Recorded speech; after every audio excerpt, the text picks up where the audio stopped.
Mesdames et messieurs, bonsoir et merci d'être à l'écoute de Sen Radio. À la une de ce journal, à Kaolack, les jeunes de l'APR s'opposent à la tenue vendredi prochain du grand meeting à l'appel des leaders du parti.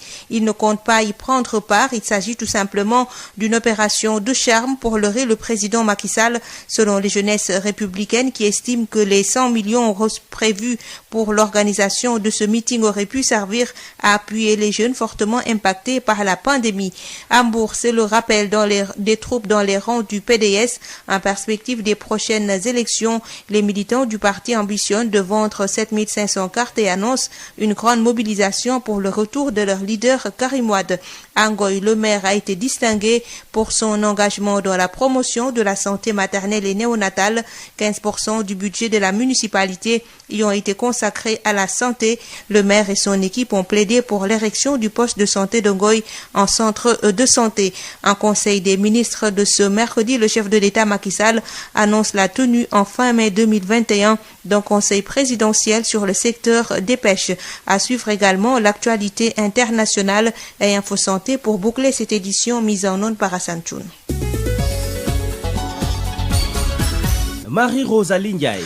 Les responsables des jeunes de l'Alliance pour la République de Kaolack s'opposent au méga-meeting que les leaders du parti comptent organiser ce vendredi au stade Lamine Gueye. Ce mercredi, ils étaient face à la presse pour faire une déclaration. Ils pensent que c'est une stratégie pour leurrer le président Macky Sall.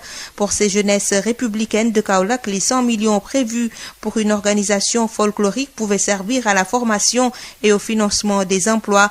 Écoutons à ce propos Hugo Sen, porte-parole des responsables de l'APR de Kaolack avec Mamadou Kamara. Vouloir en une seule journée investir sur un meeting à coût de centaines de millions avec des pensées excessives est loin d'être la solution pour soutenir les jeunes. Au contraire, nous estimons logique et opportun de transformer ces dépenses à d'autres rendez-vous comme des forums, des symposiums lors desquels seront débattus sur la lancinante question relative à l'emploi des jeunes. Au lieu de s'adonner à cette démonstration de solidarité à son Excellence le Président Macky Sall, par la mobilisation pour remplir des sets, nous optons une alternative plus réelle, celle du diagnostic des maux dont souffre la jeunesse, en monnayant les conclusions de nos échanges par des financements aux projets des jeunes. L'argent dépensé par ces traditionnels meetings, et surtout en cette période de pandémie, aurait été défalqué pour venir en appui et en appoint à ces jeunes souvent désœuvrés. Il est important de dire que depuis 2008, on accompagne son Excellence le Président de la République. Et il est clair qu'on a toujours gagné tous les combats sans pour autant véritablement faire recours aux responsables qui sont venus en dernière minute. Mais nous ne cesserons de réclamer plus d'efficacité pour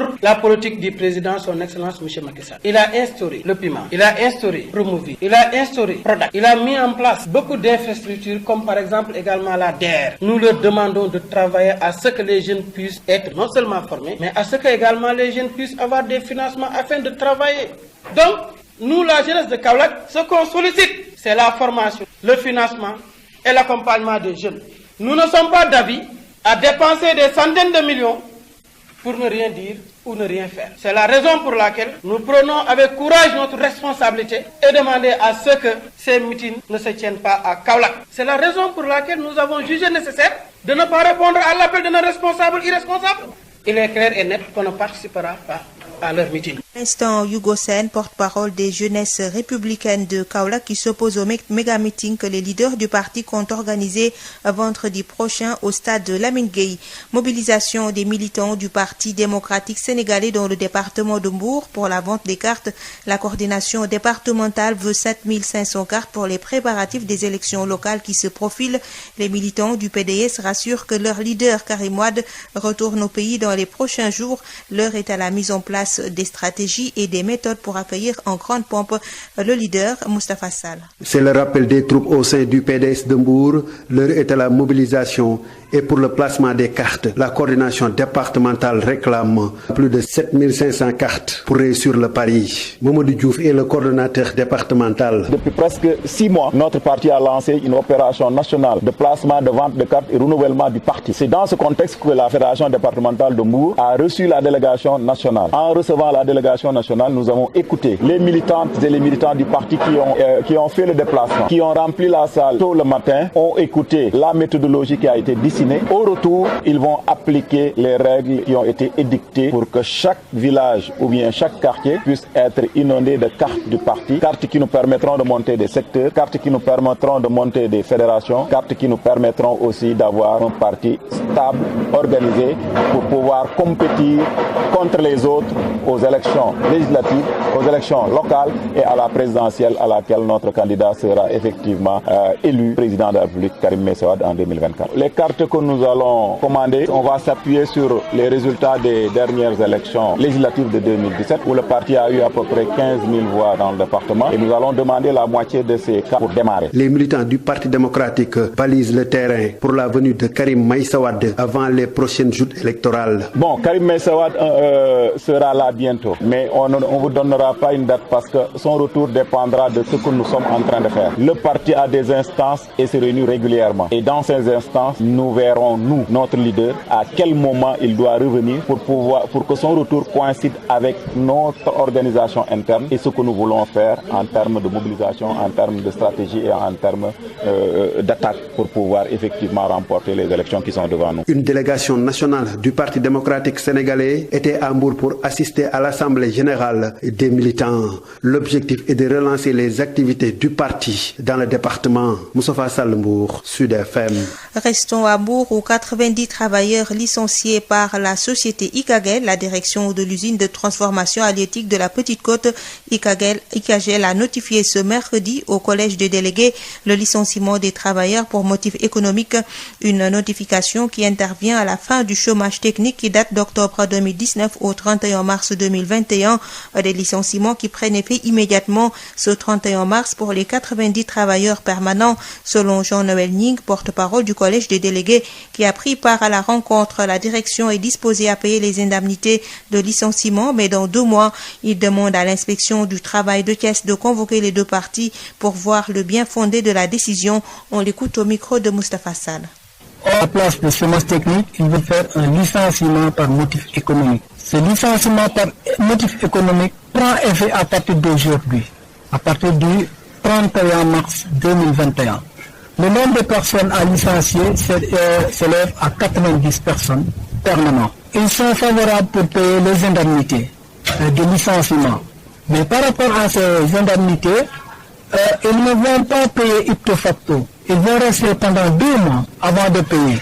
Et ces 2 mois-là, ça va coïncider au mois de mai. Ils disent que l'affaire, ça commence à partir d'aujourd'hui. Alors, nous, de notre côté, prenant la parole, on leur a dit que ça, je crois que c'est pas une procédure de licenciement par motif économique. Parce que ce qu'on se dit, ce qu'on sait, et ce que les textes ont écrit par rapport à un licenciement par motif économique, c'est d'abord la réunion d'information avec le collège des délégués, mais après aussi il y a l'information auprès de l'autorité à nommer l'inspecteur régional du travail de Thiès. Hormis ça aussi, l'inspecteur doit convoquer les 2 parties pour discuter, pour savoir effectivement s'il y a lieu de faire ce licenciement par motif économique ou bien y a-t-il d'autres alternatives pour ne pas quand même arriver à ce point-là et pouvoir recevoir son salaire, ses rémunérations établies ou étalées sur 18 mois. Parce que tout le monde sait que les travailleurs permanents, ils sont sous contrat dans les banques et ils ont tous des prêts. Aujourd'hui, sur 18 mois, vous envoyez un virement que vous envoyez là-bas, c'est la banque qui récupère. Et la banque récupère, le travailleur maintenant, il perd largement par rapport à ça. Donc nous disons non par rapport à ce paiement. Nous disons que si maintenant la loi leur permet de faire le licenciement par motif économique, une fois que ça déclenche, qu'ils payent les travailleurs et chacun part de son côté pour quand même régler ses problèmes personnels. Le président de la République, son Excellence Macky Sall, a présidé le Conseil des ministres ce mercredi 31 mars 2021 au Palais de la République. À l'entame de sa communication, le chef de l'État a rappelé que le Sénégal va célébrer dans la sobriété le 4 avril 2021 le 61e anniversaire de son accession à la souveraineté internationale. Cette année, la fête nationale sera marquée par une cérémonie de levée de couleurs au Palais de la République avec la participation des membres du gouvernement et des présidents d'institutions institutionnelles, abordant la question liée à la nécessité du renforcement des actions préventives de sécurité en mer et l'impératif d'asseoir l'aquaculture comme sous-secteur prioritaire dans la promotion de l'emploi des jeunes. Le chef de l'État indique l'urgence de consolider le programme de dotation des pêcheurs en gilet de sauvetage subventionné, d'accélérer le renouvellement du parc de pirogues motorisées avec l'extension de l'acquisition des embarcations en fibre de verre, de vulgariser le programme de géolocalisation des pirogues. Le président de la République demande également au ministre des Pêches et de l'Économie maritime d'engager des concertations avec toutes les parties prenantes afin de mettre en œuvre à partir de juin 2021 une stratégie nationale inclusive de relance durable de la pêche artisanale. Le chef de l'État, dans cette perspective, informe le Conseil qu'il présidera en fin mai 2021 en Conseil présidentiel sur le secteur des pêches, sur le climat social, la gestion et le suivi des affaires intérieures. Le président de la République a insisté sur la nécessité d'accélérer la mise en œuvre des réformes relatives à la régulation optimale des entreprises de presse conformément au dispositif du Code de la presse. Le président de la République demande également au ministre de la Culture et de la Communication de lui faire parvenir des propositions consensuelles concernant la modernisation de la gouvernance des entreprises publiques de presse. Le chef de l'État invite à cet égard le gouvernement à finaliser la révision de la loi sur la publicité en concertation avec les professionnels du secteur. Le président indique également que dans le cadre de la réorientation des politiques et programmes publics vers l'emploi des jeunes, le secteur du numérique devra occuper une place privilégiée et rappelle à ce propos la nécessité d'assurer l'intensification de la création d'emplois dans les centres d'appel qui doivent être mieux soutenus et encadrés par l'État dans le cadre de l'extension de la convention État-employeur. Au titre des textes législatifs et réglementaires, le Conseil a examiné et adopté le projet de décret portant création et fixant les règles d'organisation et de fonctionnement du comité de gestion du mécanisme de financement pour soutenir la relance de l'économie. Sud FM. Près de 200 femmes productrices et porteurs d'activités génératrices de revenus ont été accompagnées par l'Association sénégalaise des femmes diplômées des universités pour faire face aux difficultés liées à la Covid-19. L'ASFEDU a mis à leur disposition des kits alimentaires et autres produits ménagers. Il en est de même pour les femmes en milieu carcéral. Mariam Diop-Diaye est la présidente de l'ASFEDU au micro de Birama Ndiaye. Nous sommes mobilisés aujourd'hui pour une journée de remise de kits afin d'appuyer quelques femmes de la région de Dakar, des femmes porteuses d'activités génératrices de revenus impactées par la pandémie à Covid-19. Donc c'est dans le cadre de la résilience socio-économique que nous agissons pour apporter notre contribution grâce au concours de notre partenaire, le projet Voix et Leadership des femmes, qui est un projet mis en œuvre par le CECI, financé par le gouvernement canadien, par l'entremise d'affaires mondiale Canada. C'est chez femmes, vous savez, même avant la Covid, les femmes ont constitué la population la plus pauvre, mais la Covid, la pandémie, est venue exacerber leur situation de pauvreté. C'est pourquoi aujourd'hui, c'est les femmes qui pâtissent le plus des effets néfastes de la pandémie à Covid-19. C'est pourquoi nous les avons ciblées pour les aider à se relever dans leur activité économique. Et que vous savez que la femme est le pilier de la famille. Si vous aidez la femme, vous avez aidé toute la famille. Le kit est composé de riz, de mil, d'arachide, d'haricots, niébé, d'eau de javel. Et pour nos sœurs qui sont sous les liens de la détention, de masques aussi, nous leur donnons des matières premières constituées de tissus et de matériel pour leur permettre de faire la transformation, la teinture, avec des t-shirts aussi. Et nous allons en profiter aussi pour leur remettre quelques kits alimentaires. En termes de chiffres, nous allons un peu dépasser nos prévisions parce que nous avons prévu d'atteindre 160 femmes, mais aujourd'hui, nous avons atteint la barre des 200 et donc nous sommes vraiment satisfaits pour ça parce que nous allons dépasser nos objectifs et les bénéficiaires seront au total plus de 200 femmes. C'est pour mieux intensifier son implication dans la lutte contre la Covid-19 que l'UNACOIS-Diapo a organisé une table ronde suivie d'une séance de vaccination pour lancer un appel aux acteurs du commerce pour se faire vacciner et créer des conditions optimales de relance économique réussie. Il y a eu une perte de plus de 500 milliards de nos francs rien que dans le secteur du commerce lors de la première vague. Pour éviter une autre perte semblable, ses membres invitent les commerçants et leurs familles à aller se faire vacciner. C'est ce que nous dit Ousmane Sindiaye, directeur exécutif de l'UNACOIS-Diapo, au micro de Ismaïla Marcel Colli. D'intensifier notre implication dans la lutte contre cette pandémie. C'est à ce titre que nous avons estimé nécessaire d'initier ce matin cette table ronde, doublée d'une séance de vaccination pour donner l'exemple, mais surtout également pour lancer un appel et mobiliser tous les acteurs du secteur du commerce et au-delà du secteur du commerce, tout le secteur privé, pour que les gens se vaccinent, pour qu'on puisse créer des conditions optimales justement d'une relance économique réussie. Il y a eu des pertes accumulées d'un niveau très important. Nos premières évaluations nous feront état de pertes de l'ordre de 500 milliards de francs CFA rien que dans le secteur du commerce.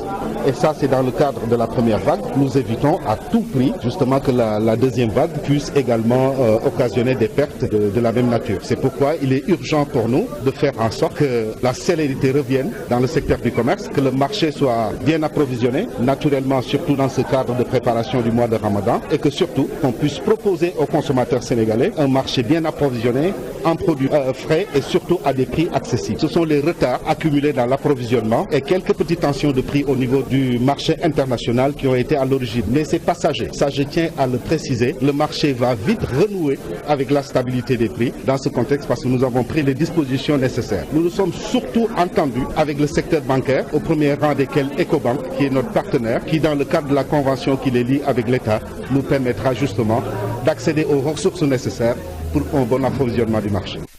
Le réseau Sigil Jigéen a célébré ce mercredi 31 mars le maire de la commune de Ngoy pour son engagement dans la promotion de la santé maternelle et néonatale. L'équipe municipale de Ngoy a consacré 15% de son budget à la santé. Le maire a réitéré son plaidoyer pour que l'érection du poste de santé de Ngoy, pour que le poste de santé de Ngoy soit érigé en centre de santé à Damandiaye. La commune d'Ongoy a consacré 15% de son budget à la promotion de la santé maternelle, néonatale et infantile. C'est ce qui explique la diminution drastique des cas d'accouchement à domicile. Pour donner un exemple, cette commune, le réseau Sigil Jigéen a célébré le maire Elifal. Malik Siressi est le coordonnateur du réseau Sigil Jigéen. Quand nous sommes venus voir le maire d'Ongoy et son conseil municipal, tout de suite il a mis 3 millions de francs. C'était pour appuyer dans le cadre de la santé maternelle, néonatale, infantile et la planification familiale. Lorsqu'on venait à Ngoy, c'était une zone rouge. Il y avait beaucoup d'accouchements à domicile. Lorsqu'on venait à Ngoy, c'était un seul poste de santé qui existait dans la commune. Mais avec le maire, avec les prestataires, nous avons pu faire en sorte que les accouchements à domicile ont baissé drastiquement. C'est le seul maire aujourd'hui que nous connaissons au Sénégal qui a pu faire en sorte que son conseil municipal mette 15% de son budget dans la promotion de la santé. Le maire de la commune d'Ongoy, très satisfait de cette distinction, a plaidé pour l'érection du poste d'Ongoy en centre de santé. Elifal. Quand il partait, le médecin-chef qui était là, j'avais la conviction que Ngoy allait être érigé en district. Et c'était sa volonté. Personnellement, c'est pour des mesures politiques que Ngoy n'a pas été érigé. On avait choisi 2 communes pour les diriger en district. Mais malheureusement, Babagage a été retenu et Ngoy a été invincé. Le sous-préfet de Ngoy, Samba Adolphe Si, qui a présidé cette cérémonie, déclare que Ngoy mérite d'avoir un centre de santé pour épauler celui de Bambey. Il se trouve être brutalement une route aussi accidentogène, compte tenu aussi de sa population qui aujourd'hui avoisine un peu plus de 60 500 habitants. C'est une commune qui méritera largement d'avoir un centre de santé pour épauler celui de Babey, mais également pour soulager davantage sa population. Diourbel, Sud FM, Adama Ndiaye. Sud International. La journée mondiale de sensibilisation à l'autisme, elle est commémorée le 2 avril prochain par la communauté internationale. Avant cette journée commémorative, l'association burkinabé d'accompagnement psychologique et d'aide à l'enfance a annoncé ses activités au cours d'une conférence de presse. La journée sera célébrée au Burkina sous un thème national, autisme, inclusion sociale et scolaire, contribution de la participation citoyenne. La correspondance de Mathieu Somda. 118 enfants souffrent de troubles neurocomportementaux mentales qui perturbent leur développement sont prises en charge par l'association burkinabé d'accompagnement psychologique et d'aide à l'enfance. Aboubakar Pamtaba est le président de cette association. L'autisme au Burkina est encore nouveau. Il faut la rendre contextuelle. C'est en même temps un plaidoyer pour qu'on puisse nous accompagner. Parce que ces enfants-là, il y a d'autres enfants qui peuvent continuer le cycle normal scolaire. D'autres ont les capacités manuelles pour être un jour au niveau professionnel. Nous, on peut avoir les résultats. On peut ne pas avoir les moyens de pouvoir accompagner ces résultats-là sur le terrain. Pour la commémoration de la journée mondiale de l'autisme, le vendredi 2 avril prochain, l'association burkinabé d'accompagnement psychologique et d'aide à l'enfance annonce un programme innovant. Aboubakar Pamtaba. Nous, on a décidé que ce soit inédit. On a voulu que la plupart des parents d'enfants, les ONG, les enfants du primaire, on va croiser Madame la ministre avant le centre et on va marcher ensemble avec un slogan de soutien aux enfants autistes avec une bande bleue qui symbolise la couleur de l'autisme. L'association burkinabé d'accompagnement psychologique et d'aide à l'enfance existe depuis 2011. Mathieu Somda depuis Ouagadougou pour Sud FM. C'est la fin d'un long film qui aura duré 10 années. L'ancien président ivoirien Laurent Gbagbo et le président de la Galaxie de la Jeunesse pendant la crise politique ivoirienne Charles Blé Goudé sont désormais libres de tout mouvement. Ils avaient été transférés à la CPI après la crise post-électorale qui a fait 3000 morts. La chambre d'appel de la Cour pénale internationale a rejeté les requêtes du procureur. On retrouve à Abidjan Justin Assalé. C'est désormais officiel. Laurent Gbagbo et Charles Blé Goudé, totalement libres de leur mouvement. La chambre d'appel de la Cour pénale internationale a rejeté leur requête de la procureure Fatou Bensouda et de son équipe et confirmé l'acquittement prononcé le 15 janvier 2019 par la chambre de première instance ce mercredi 31 mars 2021.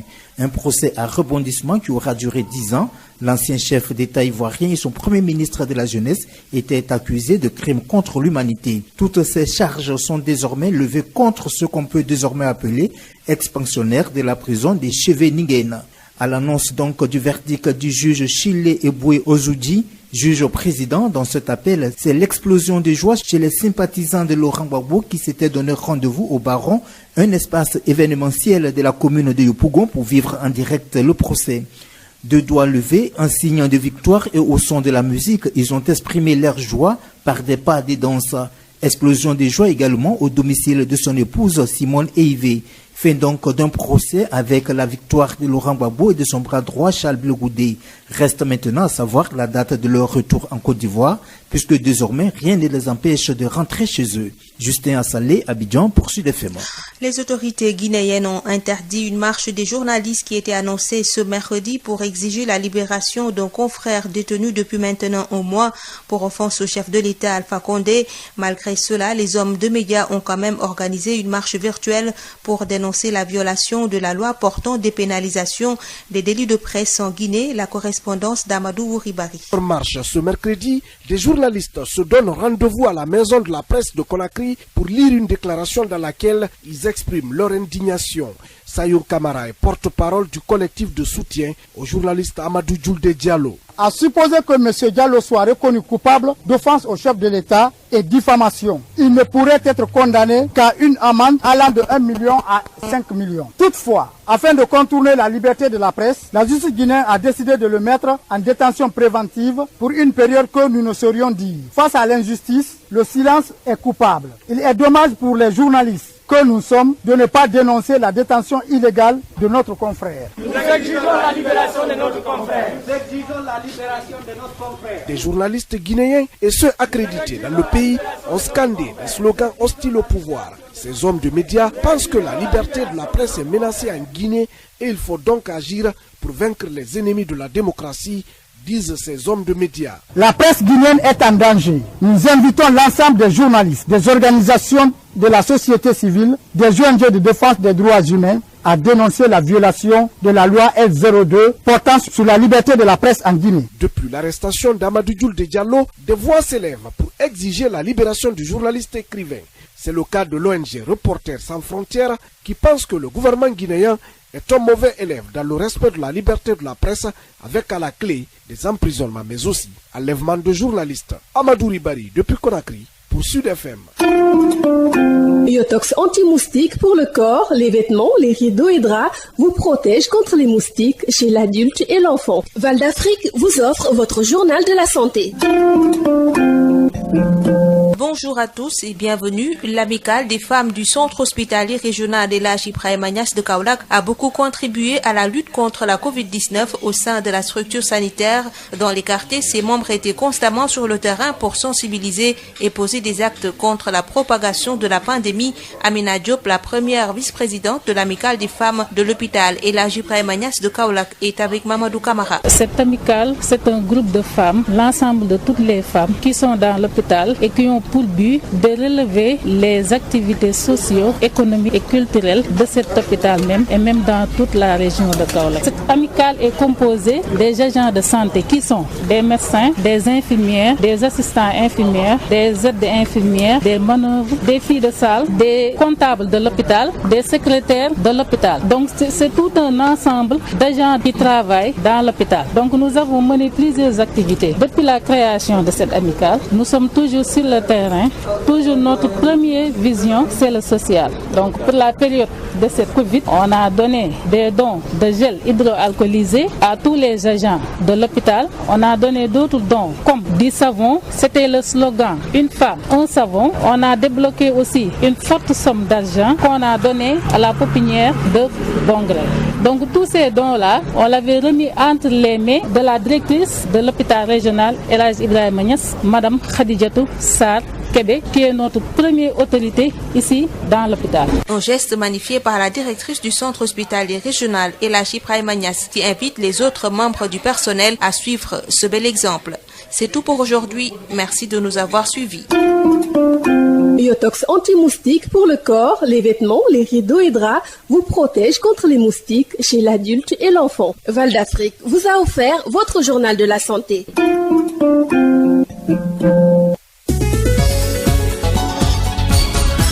Marie-Rosalie Ndiaye. Mesdames, Messieurs, à 22h passées de 27 minutes, c'est la fin de cette édition. Je vous rappelle les principaux titres développés. À Kaolack, les jeunes de l'APR s'opposent à la tenue vendredi prochain du grand meeting à l'appel des leaders du parti. Ils ne comptent pas y prendre part. Il s'agit tout simplement d'une opération de charme pour leurrer le président Macky Sall, selon les jeunesses républicaines qui estiment que les 100 millions prévus pour l'organisation de ce meeting auraient pu servir à appuyer les jeunes fortement impactés par la pandémie. À Mbour, c'est le rappel des troupes dans les rangs du PDS. En perspective des prochaines élections, les militants du parti ambitionnent de vendre 7500 cartes et annonce une grande mobilisation pour le retour de leur leader Karim Wade. À Ngoy, le maire a été distingué pour son engagement dans la promotion de la santé maternelle et néonatale. 15% du budget de la municipalité y ont été consacrés à la santé. Le maire et son équipe ont plaidé pour l'érection du poste de santé de Ngoy en centre de santé. En conseil des ministres de ce mercredi, le chef de l'État Macky Sall annonce la tenue en fin mai 2021 d'un conseil présidentiel sur le secteur des pêches. L'actualité internationale et InfoSanté ont complété cette édition mise en onde par Hassan Choun. Merci de nous avoir suivis. Tout de suite, votre émission Objection en rediffusion avec Bayo Marguerite.